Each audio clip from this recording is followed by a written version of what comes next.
The dark side of pharmaceuticals companies. How does it keep you sick?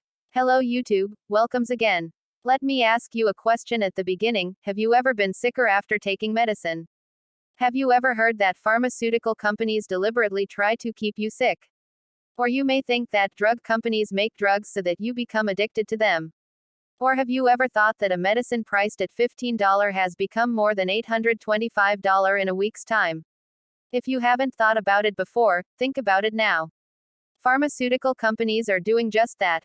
In fact, conditions have deteriorated so much that pharmaceutical companies are deciding who will be healthy and who will be sick, who will live and who will die.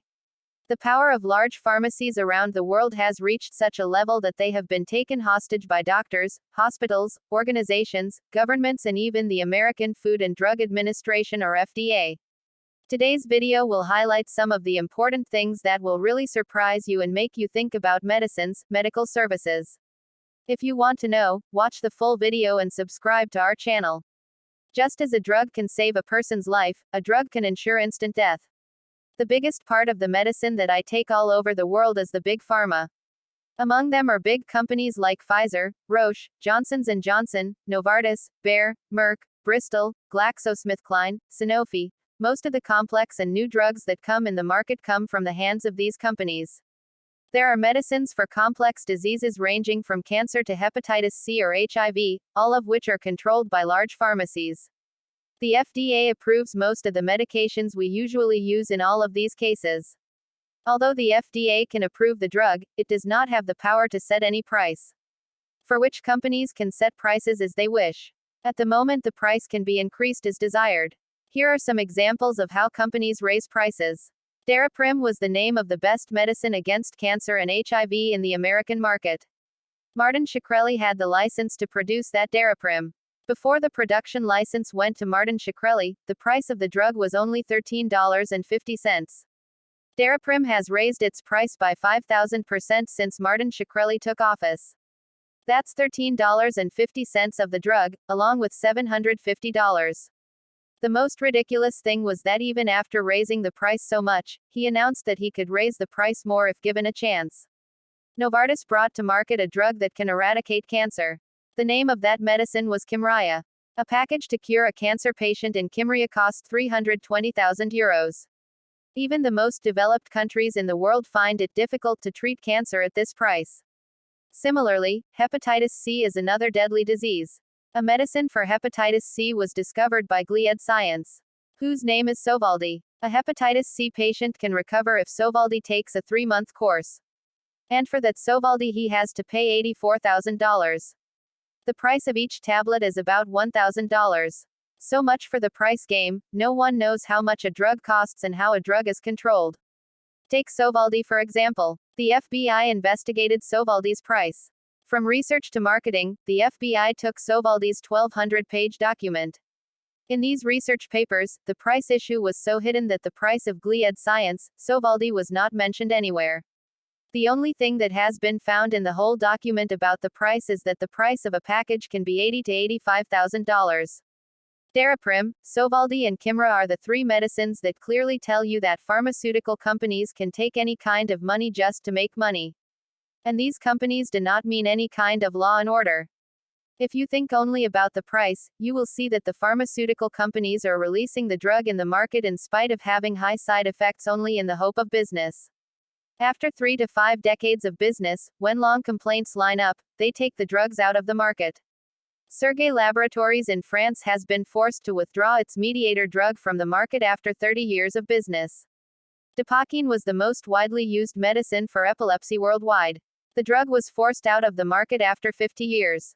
The drug was so dangerous that if a pregnant woman took it, she could have an abnormal baby. And because of the side effects of this one drug, 1 million babies have been born this way across Europe. The 2 companies at Serge Laboratory and Sanofi, the makers of Mediator and Depakote, knew very well what could happen due to the side effects of the medicine they made. But even then they were leaving drugs on the market just to make money. There are a number of high-risk drugs, such as Mediator and Depakote, that companies have deliberately released into the market. And these lawsuits are telling you clearly that the value of your life is nothing but money to them. And by marketing these drugs they are sending another message that they want you to be truly ill. Some drugs have even been found to make money just by pushing the patient into addiction. You may have heard of the American opioid crisis. Opioid was a drug that was a painkiller. Opioids work perfectly like heroin, which stops the pain after taking it and gives an instant feeling of peace. At first, doctors did not give much prescription due to the side effect of opioid. But this difficult idea of the doctors was completely reversed by Purdue Pharma. They have persuaded doctors through their representatives that ultimately less than 1% of people at risk are addicted to OxyContin, an opioid made by Purdue Pharma. The doctors didn't do much research on those words or motivations of the company and started prescription. The report says that as of 1998, there were about 800,000 prescriptions of OxyContin in the United States alone. After 1998, OxyContin use increased so much that by 2002, there were 6,200,000 prescriptions in the United States alone. The market for OxyContin became so large that Purdue Pharma made more than $30 billion by selling OxyContin alone. Subsequently, all the top companies in the competitive market for opioid sales went down. Jonson & Jonson are one of them. By 2012, opioid had more than 250 million prescriptions. From 1999 to 2016, more than 500,000 Americans died. I must remember Michael Jackson. These painkillers have been blamed for his death. The biggest misconception is that OxyContin, which has claimed so many lives, has never been the subject of a clinical trial, The Guardian reported. So in order to make you understand, I have discussed 3 types of medicine and 3 different types of issues. Which is price, side effect and addiction. By capitalizing on these 3, the pharmaceutical companies are really doing business. But this list is really much bigger. Now the question may arise in your mind how a pharmaceutical company can release a drug in the market despite having so many side effects. How they get FDA approval. For example, I am talking about OxyContin again. OxyContin did not have any clinical trials but came on the market with FDA approval. A report by Business Insider in 2021 says an FDA official approved OxyContin for $400,000. Another report in the same report, The Guardian, says the officer quit when the issue came to the attention of the media. Within a year of leaving his job, he took a new job at Purdue Pharma, earning more than 3 times as much as the FDA. Similarly, in 2019, Biogen Pharmaceuticals Limited launched a new drug for Alzheimer's symptoms. None of the clinical trials required for the success of the FDA guidelines for a drug that can work in the case of human brain cell death and memory loss have shown Biogen. But even then, with the approval of the FDA, 1/3 of the officers on the FDA board at the time resigned over the issue. From these 2 issues you can see that the FDA itself has turned human life into a toy in the hands of pharmaceutical companies. The FDA has countless such cases. The reason for the FDA's big indifference is political. Pharmaceutical companies are making the biggest investments in American politics. Pharmaceutical companies spend the most money behind American senators. The 2020 election says Democrats invest 46.6% and Republicans invest 53.5% in pharmaceutical companies. There is no reason not to understand the clear reason.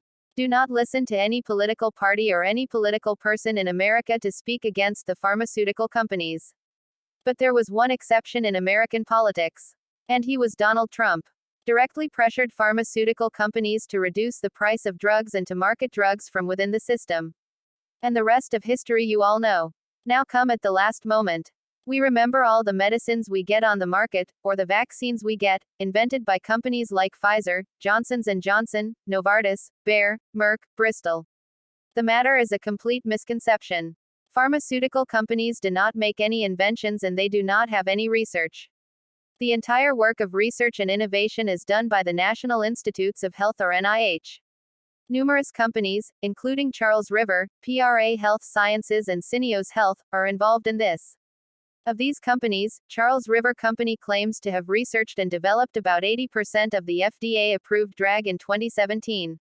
You will be convinced that I have given you the wrong information, then how companies are giving up all medicines in their own name including vaccines, tablets or other injections and saying that they have developed. The answer is that they need large sums of money to research and develop these pharmacies. That money is mainly invested by these pharmaceutical companies. Simply put, pharmaceutical companies invest in research and in fact they buy that research. Research and innovation companies do not make drugs, pharmaceutical companies make drugs. The only reason for such a huge investment of pharmaceutical companies is that they will bring medicines to the market and sell them in the market by patenting. As a result, no one but them will be able to take this medicine to the market. There is also a problem with these research farms. Pharmaceutical companies have a direction behind when they invest in research. And that direction is that the disease cannot be eradicated 100%.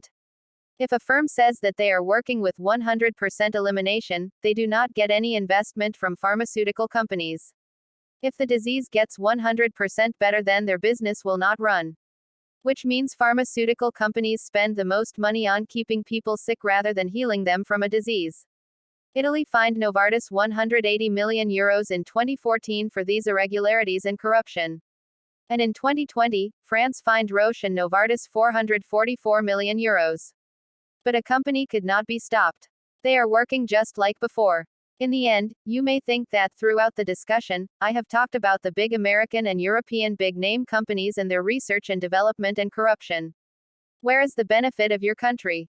The answer is that the medicines that we are taking, the medicines that are being marketed by our domestic companies, almost 100% of the medicines that we have discussed in a long discussion are come from the research and development company that we have discussed. As a result, you, and we are suffering as much as an American or a European is suffering from taking these drugs. If you like the video in the comment box, please share it to let everyone know.